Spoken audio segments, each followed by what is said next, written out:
everyone, welcome to Tea Time Mysteries. I'm your host, Misty.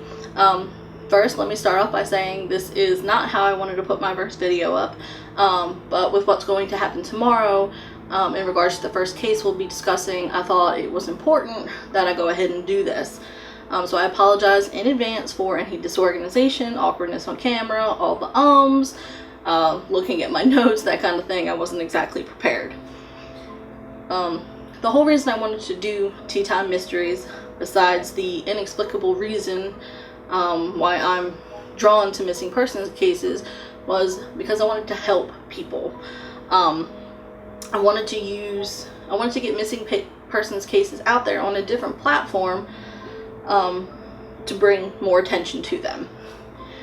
With the way social media has exploded and continues to do so, I feel like it's an important tool for people to get the answers they need. People should not live their entire lives without finding out whatever happened to their loved ones. And maybe one of you will realize that you know something about one of the cases that we'll talk about and can help a family.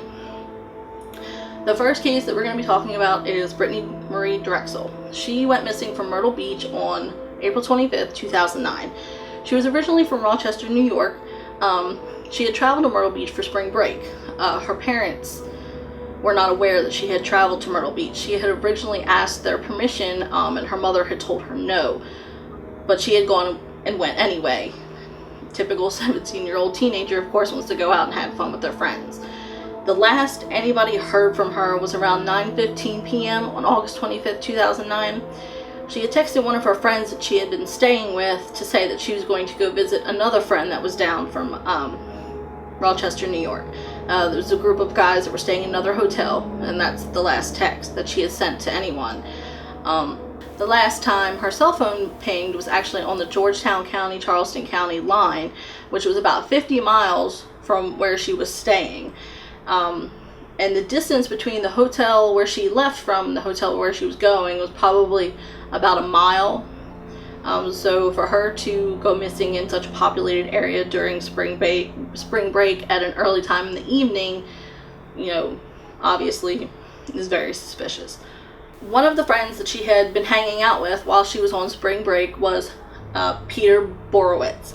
He was also from Rochester, New York. He was staying in a hotel with a group of guys, and she had been hanging out with them as well. And that's actually where she was going when she had texted her other female friend to let them know that she was going to visit another friend. He was the last person to see her alive and speak with her. Suspiciously, he actually checked out of his hotel at 1 a.m. the night that Brittanee went missing. He has maintained his innocence throughout the entirety of the case.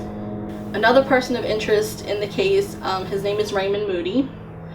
He is a registered level 3 sex offender. He actually raped a 9-year-old little girl in California in 1983. He was living in the area where Brittanee's phone last pinged. And actually the day after Brittanee disappeared, he was pulled over for speeding in Surfside Beach. And according to the cell phone records, Brittanee's phone pinged in Surfside Beach before it had pinged on cell tower number 332, where the last time that it pinged between the county lines and the boatyard.